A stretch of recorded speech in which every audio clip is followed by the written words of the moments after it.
Okay, so once again, thanks, Evan. And the subject is when should an expert make a prediction? This is the time to thank my co-authors, Yossi Azar and Yishai Mansour. And let's get into it. That's the table of contents. And right at the start, I want you to think about the futures market. Futures market being a place where people buy and sell an asset that is not going to be paid for in the future and also be delivered in the future. So basically, in the futures market, you can make money somehow if your assessment of what the future price will be is different from what the market thinks. So this is effectively a prediction market of the true value of some future date. And this being a market, the current price represents a sort of consensus prediction. Now, this is nothing new, but now I want you to think about an expert in such a futures market. An expert being somebody who has access to more accurate signal than regular traders. He knows more than what is common knowledge in that market. We're thinking of the expert as not somebody who is a trader himself, but somebody who is, in a sense, basing his income and his reputation on both on his accuracy for making good predictions. And if this seems far-fetched, then consider there are actual people that closely fit, more or less fit that description. For example, securities analysts, investment gurus, and several types of journalists. And what does an expert do in such a market? How does he doesn't trade? Contributes by making a public prediction. Once the expert says what is primitive, becomes common knowledge, and that should affect the market because the market believes, partially believes what is. Of course, the expert is motivated in one way. His compensation is proportional to the value he brings to the market. Well, I'm not going to get into the actual specifics of that. We'll get to that later. Okay. Now, there are we found two different expert scenarios that are of interest and lead to different paths and results.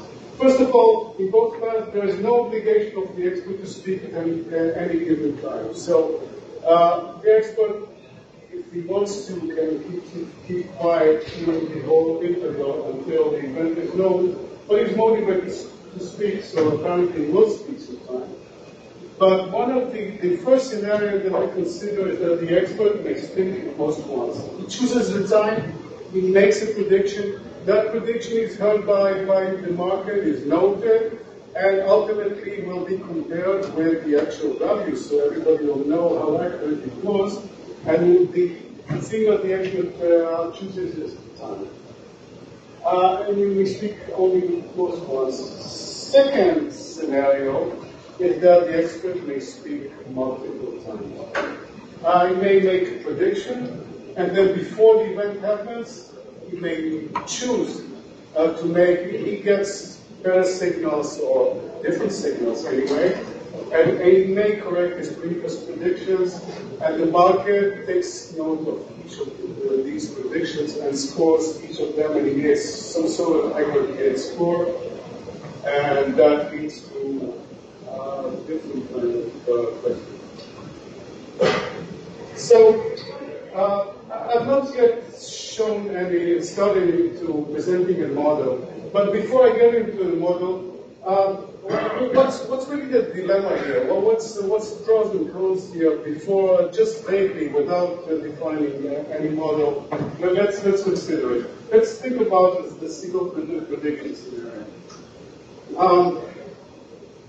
what does the expert want? Even before I define the model of compensation for the expert, I think you'll tend to agree that the expert prefers the prediction to be as different as possible from the market's prediction, from the market value at the moment. Because if the expert is going to make a prediction and that prediction happens to be the exact same, the market value, it's going to be noted, but not of great value.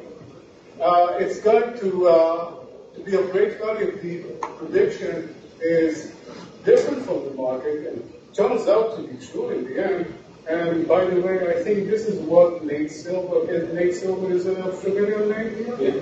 I think he made his reputation about, actually in the last election, in 2012 election, maybe also in 2008, actually not being for making a prediction rather late in the game, but being dead right. So he might have read this out.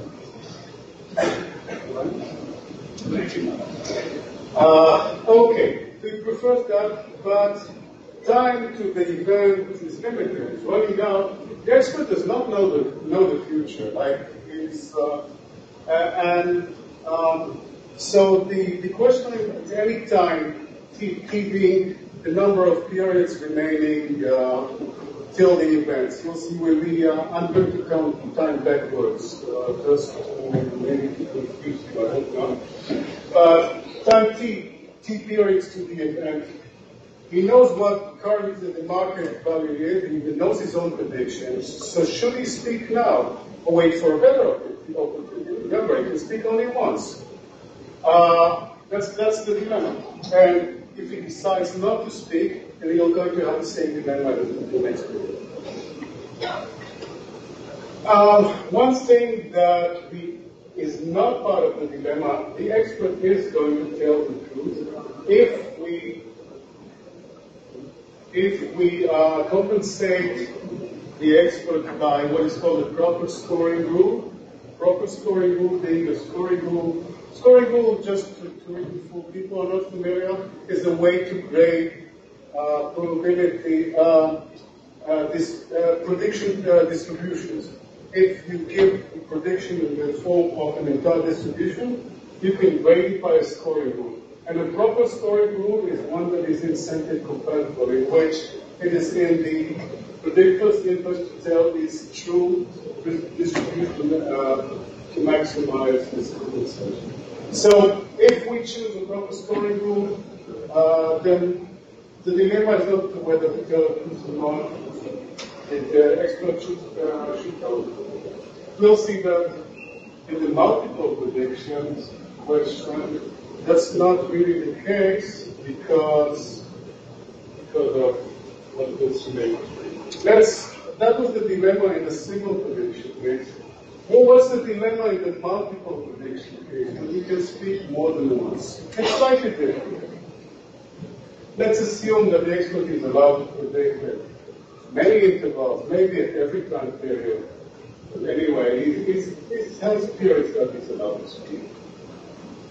And every individual prediction is scored individually, and at the end, the total compensation is the total for every prediction. So it's not being scored for any particular prediction, not for the latest or the earliest, but for each individual one, how in total he affected the market in the right direction, wrong direction. So when, in this case, when if ever should he make a prediction?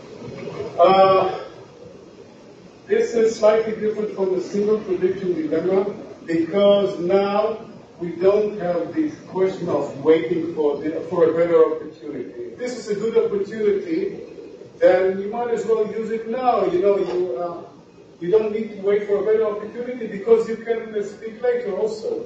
So that becomes irrelevant. And that changes the question. But what now comes up again is the question of truth-telling. It is still the case that in a multiple prediction scenario, the expert should tell the truth even if we use a proper story rule, that's not a clear-cut result. Why? It is a clear-cut result for a single prediction, by definition, for a single prediction. But for multiple predictions, conceivably, the expert can lie and still gain. How?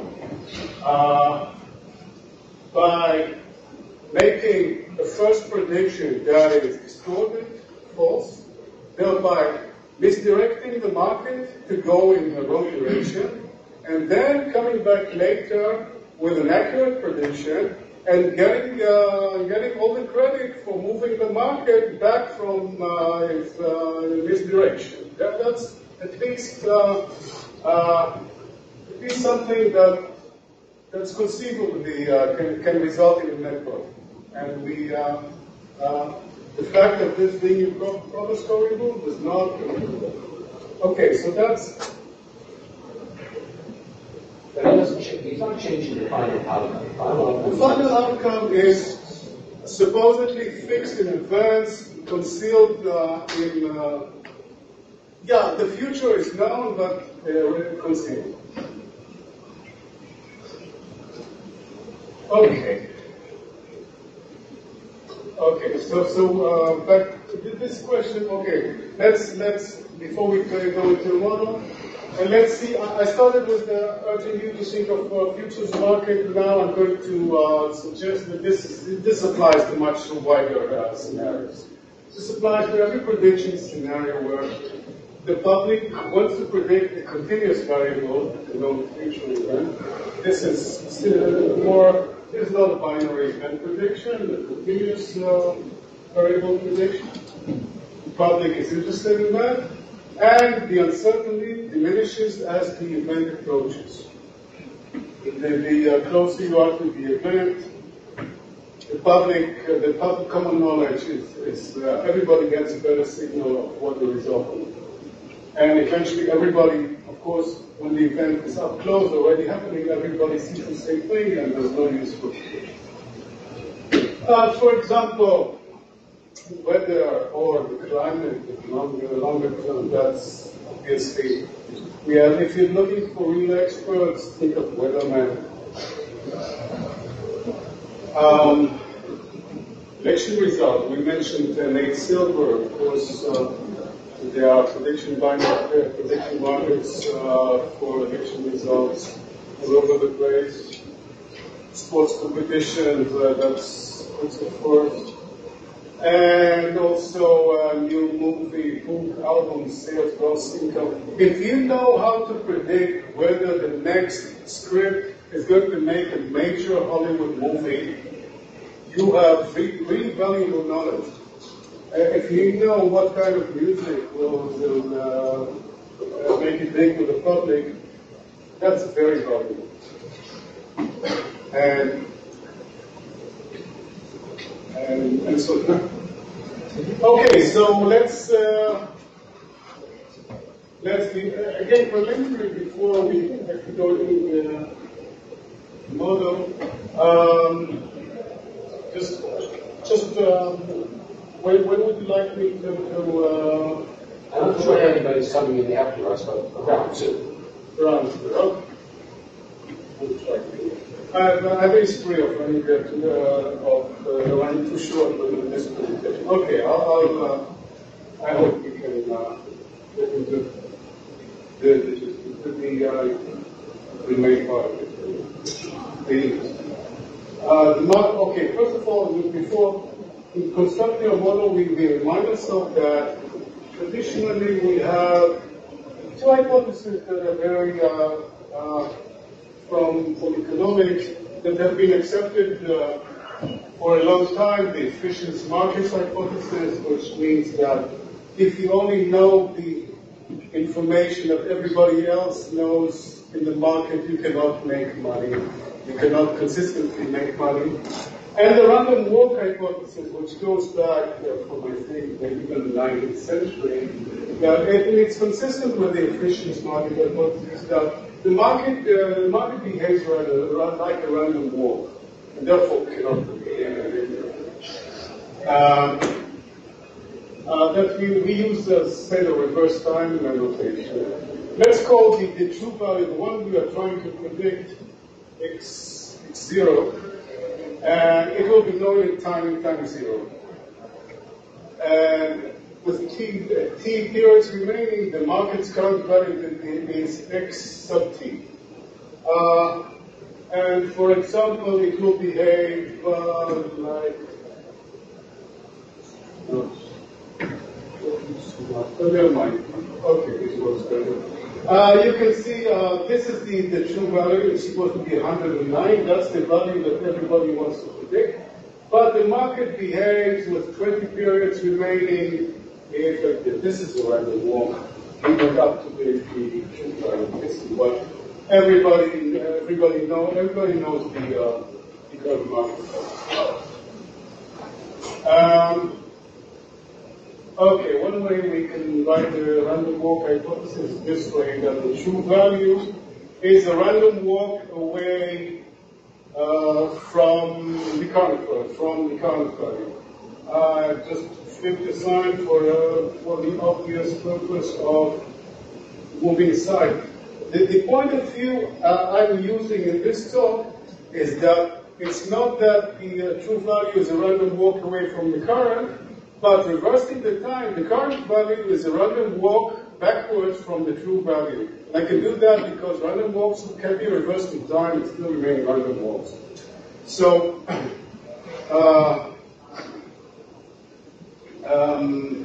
okay, and random walks. There's a common assumption in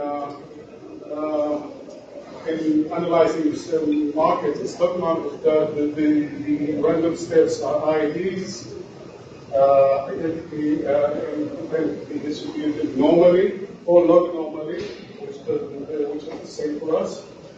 And without losing any generality, we can normalize for the variance of the unit steps and assume that the variance is 1, just for convenience simplification. Okay, so from now on, assume that the steps are 0 mean because it's unbiased. If there's any bias, like inflation or whatever, we can correct for that and do away with that. And the variance we can assume to be 1, and then the distribution is we assume to be normal. It's not normal, we take logs and okay, now back to the expert. What about it? The expert knows things that regular traders do not, and has a private signal which we label by y sub t every period t. Gets a fresh signal every time. What the expert, as I said, knows things that regular traders do. He knows part of the things that other traders do not.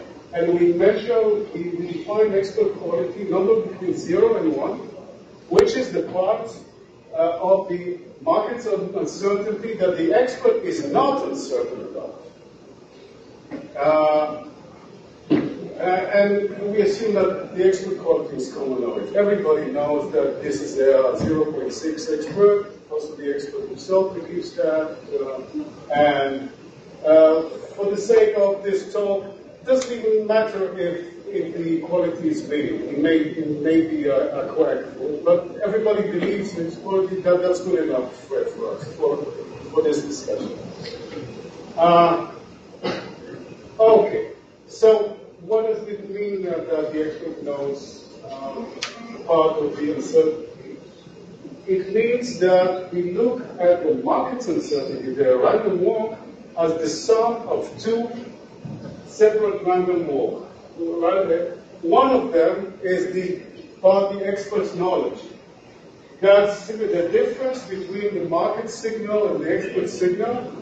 We label as a sum of capital A's, where the A's are again distributed normally, but with a variance of Q, which is less than 1. And the other part is the expert's remaining uncertainty, what the expert doesn't know, which is signal YT is the x0, the true result, plus a random walk, which we call by the capital B's. Well, these are again normally distribution where the variance this time of 1 minus 2. And they are independent. So if we sum the two, we get the Market's random statement Z sub t, or the sums of the A sub t and B sub t, and variance means, since they are independent, variances means sum, so we get back to 0, 1. And the signals, we get back what we started with. Okay, so that's the way we model what the expert does or doesn't. And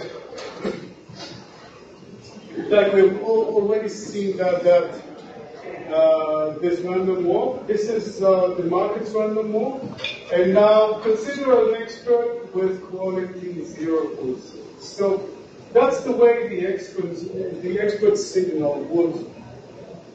Well, one example of how it would look in the green line. You can see that generally the expert is more accurate than the Market, although not necessarily, because we are actually considering random walk and the same point.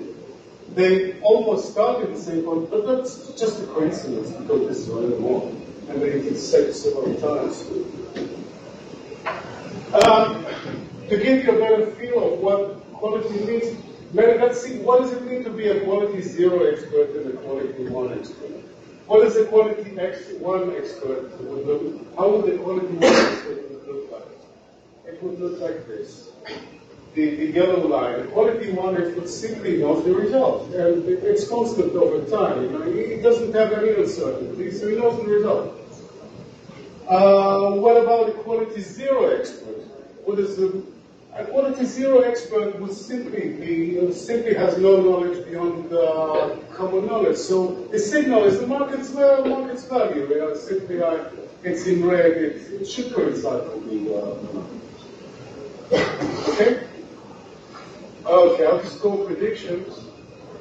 Okay, the expert is rewarded for making the market's prediction closer to the truth. We use the logarithmic scoring rule, or more precisely, the logarithmic marketing scoring rule. What we measure is,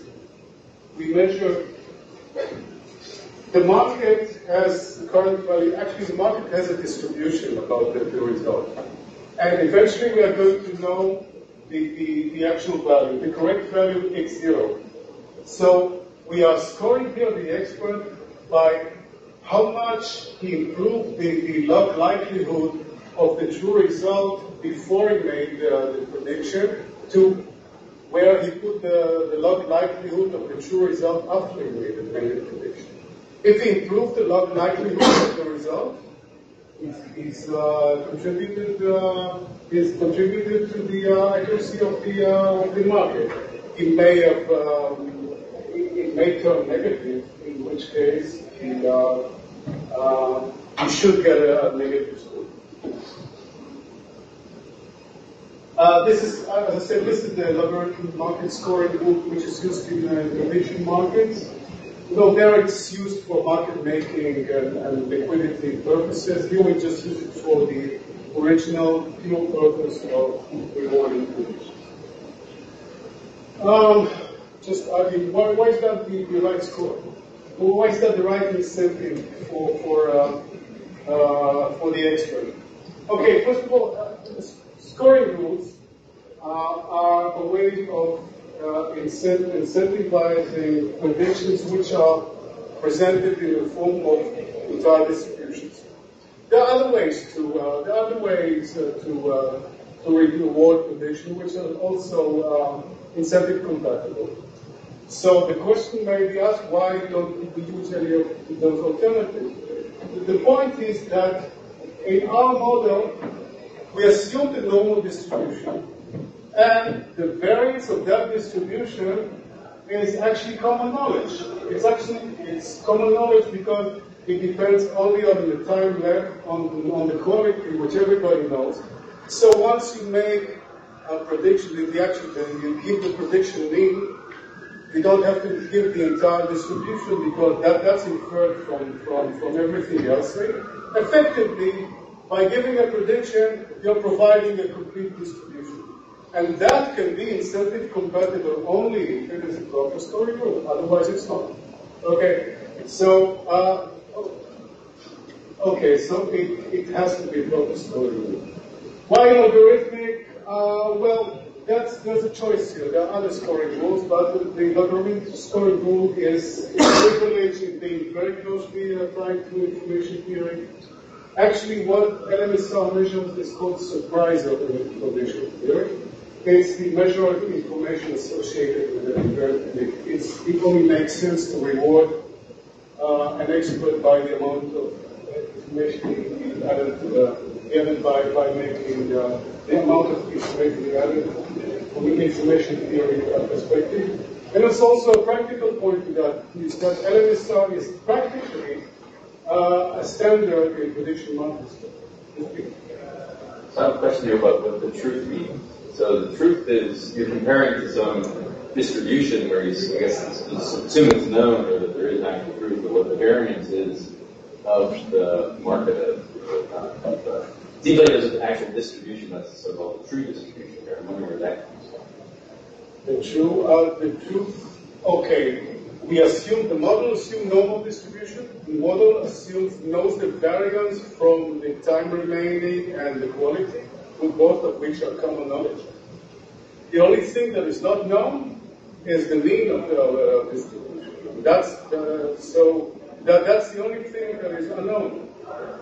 So the assumption is that the model is the right model. So there is like a random walk model with a variance. It's not a case you compare it to actual data, for example, where you say this is what happened. Whether are you contesting the random walk hypothesis? Yes. Yeah, it's been contested. I guess, I don't know, there are people more qualified than me to say whether it's right. I think it's approximately correct. And from just offhand, I know that there are the deviations from the random walk hypothesis have been found from market hypothesis also, but it's still a very good working assumption. If you know how to break the random walk hypothesis, you probably know how to make money like that. So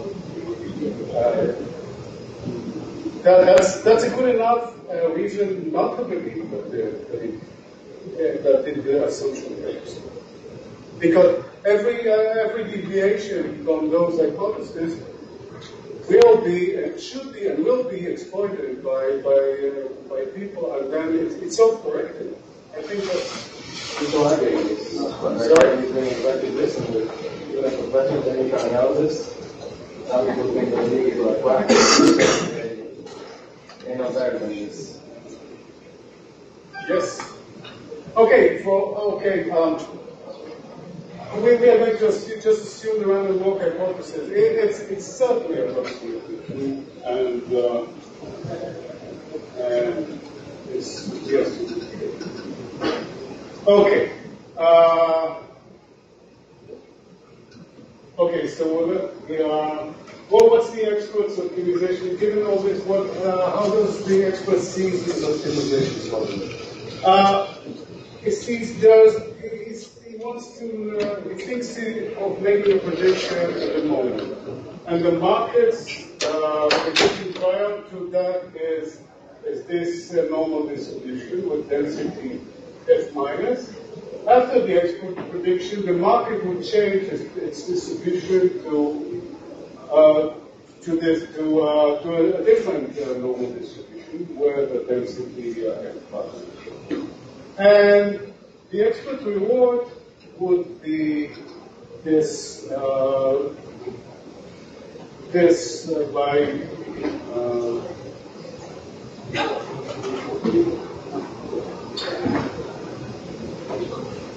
this is by definition of the LMSR, and this varies by substituting the normal density, normal distribution density. Now that's going to be the reward once we know the actual result, x0. but we don't know it. The expert wants actually, in order to make a decision, is trying to say, what's my expectation of W is at the present? And the expectation of reward expectation, conditional on the expert's information, which he believes, is actually not coincidentally what is called the triangular divergence between the previous and posterior distributions. And that's something also from information theory. If you don't know it, it's spelled out here in this formula. And it's actually, you can actually, if you know some probability, you can calculate it, so not just to believe. And in our model, we substitute what is the mean before. It's the market signal. The market believes that that's the mean. What is the variance before is t time periods remaining with variance 1. After the expert speaks, the market is going to adopt his distribution, right? The expert already knows all the information that the market knows, and he knows extra. So the rational thing to do when you hear information from the expert, adopt it. So that's going to adopt the mean and adopt his variance. His variance is smaller. His variance is actually the number of time periods times the expert's uncertainty, which is 1 minus q per period. Okay, so we substitute it here, and we get this expression for our expectation of, and we see here two terms. One of them is a constant part. This is a constant part of the, which depends on nothing except the expert's coding. And actually, although this starts on the minus sign, and it's positive, it's increasing in q. It goes from 0 to infinity, and it goes from 0 to 1. And since this is constant, it plays no part in optimization. What the expert is going to do is going to try to optimize the time-dependent part, which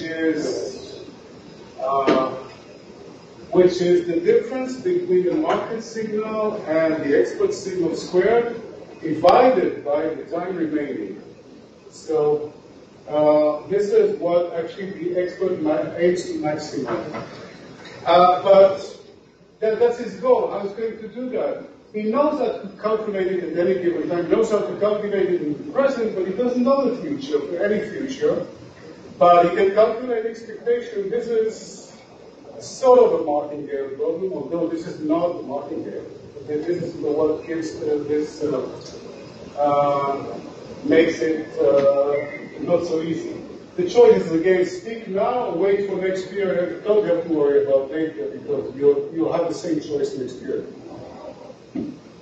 Okay? The way we solve that problem, we solve a canonical problem which its solution will immediately lead to the expert's solution.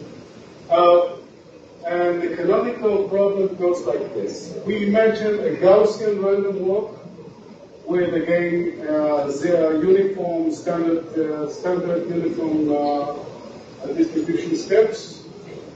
And we assume that a player who is the expert is successively presented with that random walk in reverse, and he's asked when to stop. This is actually a stopping problem. If the player stops at t, his reward is s squared of sub t divided by t. That's the game. So when should he stop? This is just an aside. This is not a secretary problem. This is a completely different kind of problem. Okay. We're going to show the solution for that. But first of all, let's show the result and have a yardstick. Suppose we use a completely oblivious algorithm. Stop immediately or stop at any fixed time. Then what's my average benefit? Okay, you can from second moment of the normal distribution, you can see that it is 1. That's my expectation for a previous strategy. In the best strategy, we will show that asymptotically it's 2 log of t. Okay, yeah, very good. I love this question that leads to the next slide. I don't know he's on the show. No, it's not the same. It will be on. Yeah, it is the log. It is very closely related to log. But anyway, let's. Before I go any further in the details, let's do an overview of what the main results are for the single prediction. First of all, the optimal policy of the expert is threshold-based. At any time, see. It's based on the expert is going to look at the difference between his prediction and the market's prediction and compare it with a function theta of t, which is approximately square root of 2t log of t. And in the canonical problem, the rule would be simply to stop when the random walk absolute value is greater than theta. That's true. In the expert problem, the best policy is to make a prediction when the square difference of the observation is greater than the square of the theta function multiplied by the quality, multiplied by the expert quality. That's going to be the solution. What's the expected reward in the best policy? It's for that we have a function psi of sub t of c of the observed current discrepancy, and it's going to be of the order of log of t. And in the canonical problem, the expectation would be simply be that function. And for the expert, the expectation with best policy is going to be this this expression. Again, you see, this is the constant part. We just said the expert gets just based on his quality, whatever. And with best policy, he will get this this value multiplied again by his quality. Average over all random walk, that's going to be a capital psi of t. It's going to be asymptotically 2 log of t. And we don't have closed form expressions for those functions, but we have an additional algorithm to calculate. I think I'm going to rush through the details. There's a way to formulate it as the dynamic programming question. Yes, please. So yeah, that's a big picture question that I should have asked before. Why are you guys restricting attention to incentive compatible group? I guess just going back to what we were talking about a little bit over lunch. So I guess the question is, why do we want to restrict attention to incentive compatible rules? And because if the expert is not motivated to tell the truth, why should the market believe it? I mean, you could lie in certain ways. So you could design games where it's not necessary for the expert to tell the truth, but they say they lie in certain ways, and then you may not learn precisely what the information is, but that might, for example, ask me to solve or a little later, depending on what. I guess you have articulated the amount of reference.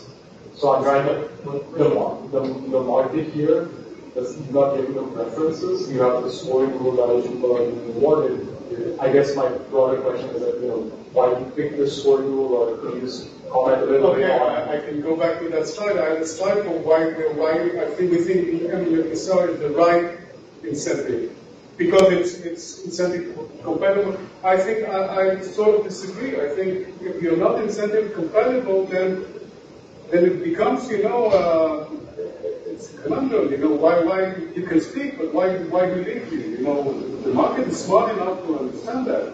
But you could have something like you could have a rule where two different guys make the same prediction. So you learn something from the prediction, but you don't necessarily learn for sure what the guys. Oh, we assume only one expert. If there are several experts, it becomes different question. Okay, we have to discuss this more, but anyway. Okay, so we were, okay. And, okay, this is first graph showing graphically what the expectation, the expectation of the experts giving his current signal. Okay, this starts, actually this is plotted up to 10 million periods or so, I don't know, 10 million periods. And you can see the expectation is the blue line, and the green line is actually what the expert would get for predicting immediately. At zero, this means if the expert observes that the signal and the market signals coincide, that's the zero. If I predict at present, I would get zero. But my expectation actually with best policy is much higher. So as long as the blue line is above the green line, the expert will wait. Should wait. Once they coincide, that's the time to speak.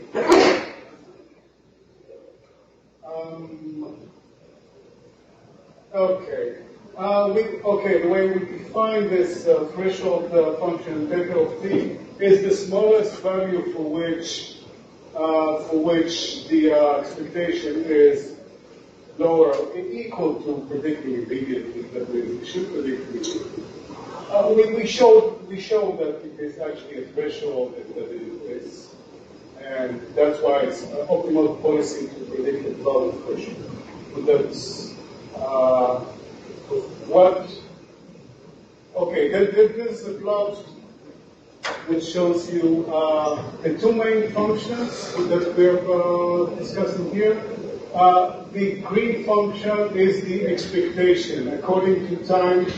What's my overall expectation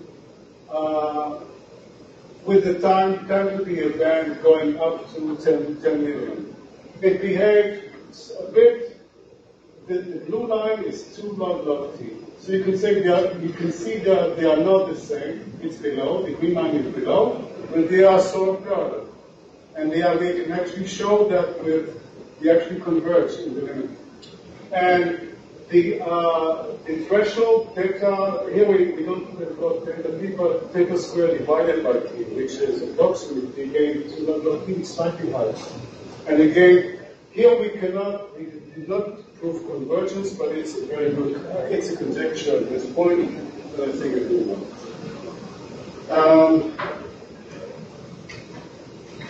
Okay, well, one thing that comes out of this is the intriguing result is that could experts speak lately? We were given the same observation, my signal yt and market signal xt. Experts with different qualities should have different policies. The lower your quality, the more inclined you are to speak. In this case, experts with quality below this threshold should make a prediction, but better experts should wait with a higher quality. Okay, but this ends somewhere, because you remember qualities are kept by one. So, since all experts, including real prophets, should make a prediction when the difference between the market and their own prediction goes above a certain threshold. So this is, you got lucky, you better speak now because this one won't happen again, probably, most probably. And this ties to, we showed both on the expectation, and we did show a tight connection to the law of the Iterated Logarithm originally with Kuchin. And this version that treats the Gaussian walk is attributed to it's a long time ago, earlier with this. Actually, we managed to prove that the expectation, the difference between the expectation and 2 log t is actually this polylog within these polylog bounds. And of course, one simple corollary is that the limit is 2 log t. And this, about the threshold, we are only conjecturing. Okay. Great. That's single prediction case. Yeah, we can calculate the optimal policy. We have an efficient algorithm with this complexity. Let's not bother too much about it, and let's just about it. And let's the multiple prediction case. As I said, different we take steps in solving this problem. In the single prediction case, we have this question: what does a Bayesian marking infer from multiple predictions? Okay. In a single prediction case, it was easy. You made a prediction at time t, and the time you made a prediction, the market adopts your prediction. That's a rational thing to do. But what's going to happen in the next period? You have fresh market signal, the XP of tomorrow, and you have the prediction of the expert. But this is a day old. As the time goes by, it gets older. What's a Bayesian market supposed to do with that? That's something to solve for this question. And now, remember there was a question of truth-telling in the multiple prediction case. We use that to show that, once again, you can all feel maybe you can relax, and if you are worried about truth-telling, okay, a result is done. It's still correct for the optimal, for the expert to tell the truth, even in the multiple prediction case. It's not a trivial result, so I'm guessing there's something deeper behind it, but maybe later we will dig into what's behind that. Okay, we want to show that actually that the expert gains by making a new prediction every time that he has new information. So what's going to happen? If allowed, an expert will speak every allowed period. And in this case, if he's allowed to speak every period from 1 to capital T, the reward expectation is going to be this asymptotic. It's going to be proportionally to log T, again multiplied by its quantity. And compare that to this average, asymptotic average for a single prediction, which is Q log T. That's, I think, you'll find it's bigger, of course, but gives you a longer package. Okay, what Bayesian market? Okay, if we want to get into the details of that, I guess not at this time. I will just step into this to wrap up and give you some conclusions. I tell the truth, this is our kind of the proof. Again, we won't get into that. Just give you that I'm telling the truth now. Shouldn't make it always speak again. Okay, and the calculation of the reward expectation. The actual reward expectation is this here, especially with the gamma. This is the actual precise result, this gamma expression. And for now, large T, we show this limit. And what's the conclusion? Okay, I hope I could convince you some notes, general conclusions. Okay, generally better experts receive larger rewards. That's true, of course, in the large, on average. That's not surprising. Okay, receiving a large reward depends on predicting what is significant, the difference from general knowledge. But that may require waiting. That is really sometimes up to chance. You may have to wait for this occurrence. And another thing, I hope I have been able to show that the prediction strategy matters a lot. Actually, if for a simplistic strategy, the expectation is 1, and so the optimal is 2 log T, but that's an unbounded difference. So it matters a lot. Okay, maybe not you, Raoul, but I hope I emphasize the right incentive and it elicits truth telling. That's a result about multiple prediction. Okay, higher quality experts should hold their silence where lower quality experts are advised to speak. That's an intriguing but I think intuitive result. And is that it?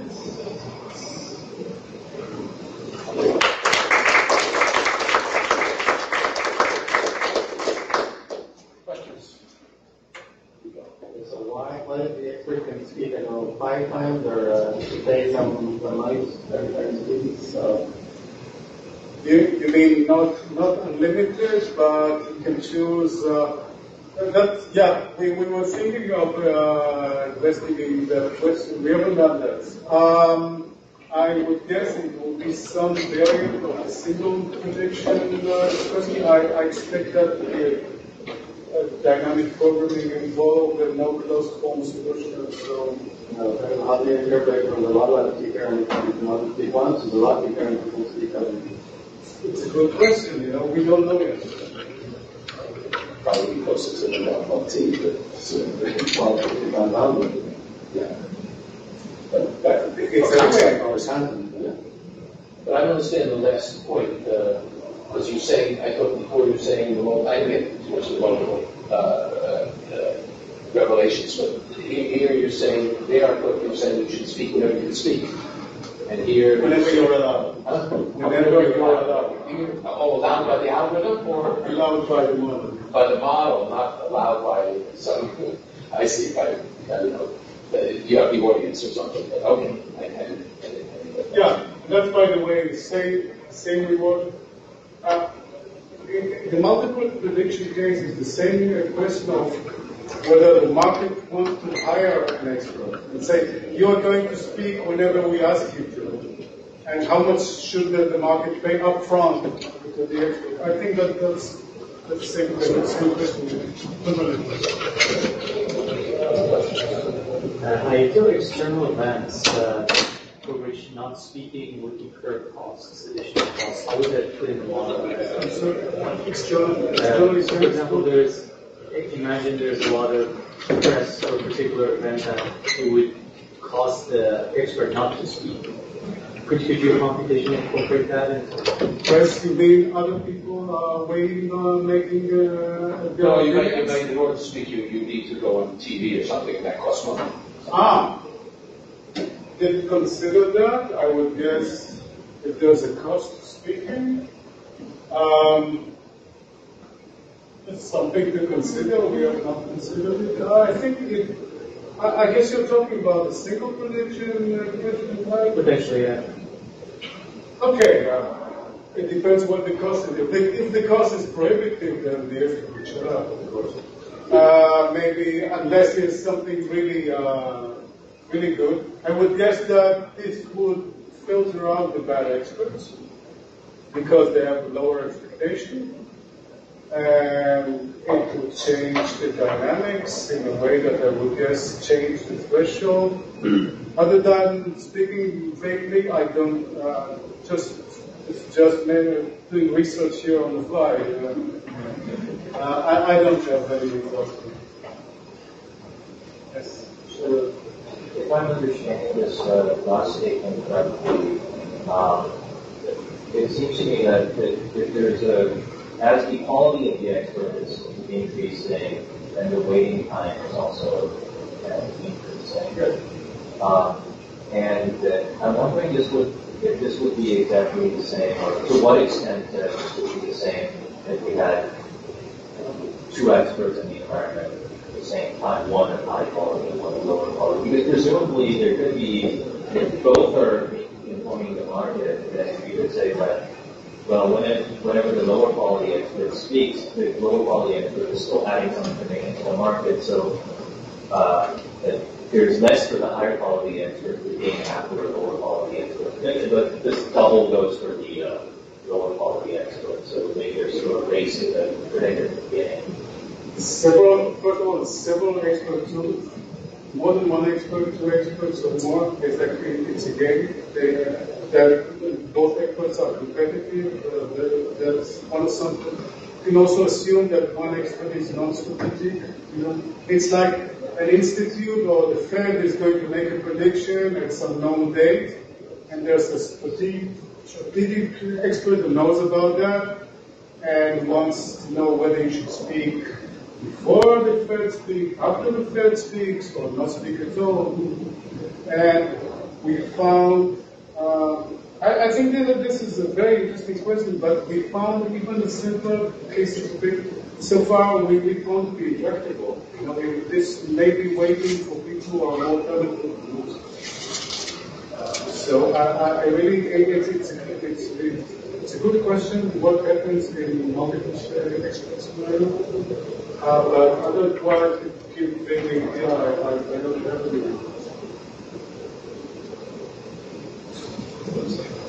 Do I understand correctly that you assume that the market is a martingale? Because you assume zero mean, right? It's definitely not a martingale. If it were a martingale, then the expert would have no problem. But it's not. It's. I would say more. The expert in a single prediction case, the expert is looking at something which is neither a sub-martingale nor a super-martingale. So that makes it actually complicated.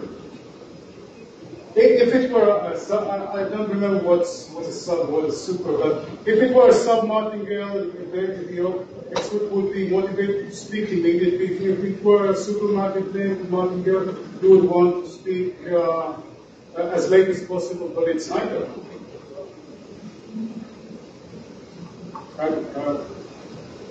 That's not the question you were. Doesn't answer your question. The market prices themselves before the market does. If you were assuming one, but you assume that XT has zero mean, yes, and not autocorrelated, has zero drift, and single standardization. So it's market. But the question is, I'm looking at the canonical problem. Yes, that's market.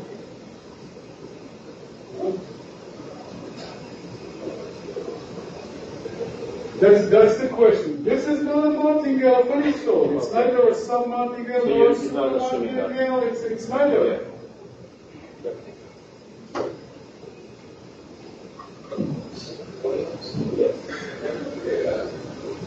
And this is sort of following on from I call the expert and we call the expert. Let's say you're looking at a very long time period, so 10 years or something. I mean, would the level, the quality of the expert change over that time period? Level, the Q itself is a function of time. Q itself is a function. The expert learns. The quality is not constant. So let's say they were in university when they started, and you looked at them 10 years later and they were in a company. I mean, wouldn't they change? Yeah, but 10 years later, okay. When is the prediction horizon? Is it if it's in 10 days? You cannot wait 10 years. You mean the prediction is horizon is very far, and the expert says, I don't know much now, but I'm going to know later. That's what you're saying? Yeah, I'm thinking maybe a geologist. I don't actually know. I can't think of an example from the top of my head. And the prediction horizon is very far. Yeah. Something like, is there global warming or not? I'm going to go to study meteorology, and then I'm going to forestry. That's what you're saying, right? I don't know the answer to that one, but it's a good variant. I might consider this. I think you're welcome to tackle the question. We're coming along over time, so but maybe we could take questions outside and call it. Thank you.